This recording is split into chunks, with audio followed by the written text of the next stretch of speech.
നമ്മുടെ ജോലികളൊക്കെ മാറ്റി വെച്ചിട്ട് ഇതിന്റെ പിന്നാലെ നടക്കണമെന്ന് ഇത് ചെയ്യുന്നവർക്ക് മാത്രമേ അറിയുള്ളൂ. പുറത്തുനിന്ന് നോക്കുന്നവർക്ക് ഇത് വെറും നിസ്സാര പണിയാണ്. പക്ഷെ അത് എന്താണ്, ചെറിയൊരു ഫോം ഷീറ്റ് ആണെങ്കിലും കട്ട് ചെയ്തോ, ഇതൊരു ഫോം ഷീറ്റ് അല്ലേ, കട്ട് ചെയ്യല്ലേ, കട്ട് ചെയ്ത് ഒട്ടിക്കല്ലേ, അങ്ങനെ തിങ്ക് ചെയ്യണടുത്ത് എനിക്ക് ഒന്നും പറയാനില്ല. ബിക്കോസ് ഒരു ഫോം ഷീറ്റ് ആണെങ്കിലും ഒരു പേപ്പർ ആണെങ്കിലും നമ്മൾ ഉദ്ദേശിച്ച രീതിയിൽ കട്ട് ചെയ്ത് വരണമെങ്കിൽ നമ്മുടെ കൈയും മനസ്സും ഒരേപോലെ ഇരിക്കണം. എന്റെ അച്ഛൻ പറഞ്ഞ പോലെ, എന്റെ അച്ഛൻ എന്ന് വെച്ചിട്ടുണ്ടെങ്കിൽ ഹസ്ബൻഡ് അച്ഛനാണ്.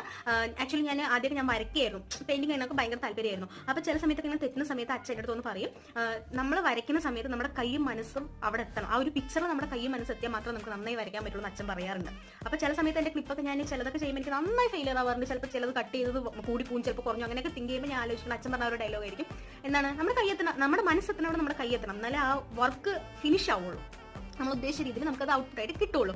അപ്പൊ അത് മാത്രം നിങ്ങൾ തിങ്ക് ചെയ്താൽ മതി. ഓവർ റേറ്റ് കുറച്ച് ചോദിക്കുന്നവർക്ക് കൊടുക്കേണ്ട, പോയി പണി നോക്കാൻ പറയാം. നിങ്ങൾക്ക് സെയിൽ, നിങ്ങൾ മനസ്സറിഞ്ഞ് നിങ്ങൾ കഷ്ടപ്പെട്ടിട്ടുണ്ടെങ്കിൽ നിങ്ങൾക്കുള്ള ഫലം നിങ്ങൾക്ക് തന്നെ കിട്ടും. ഇപ്പോൾ ഒരു ദിവസം സെയിൽ കിട്ടിയില്ല, 2 ദിവസം സെയിൽ കിട്ടില്ല, ഒരു വർഷം സെയിൽ കിട്ടിയില്ല, എന്തിനാ നിങ്ങൾ വിഷമിക്കണം? ഇതൊന്നും കേടുവന്ന് കൂടെ സാധനമില്ലല്ലോ. ചോറും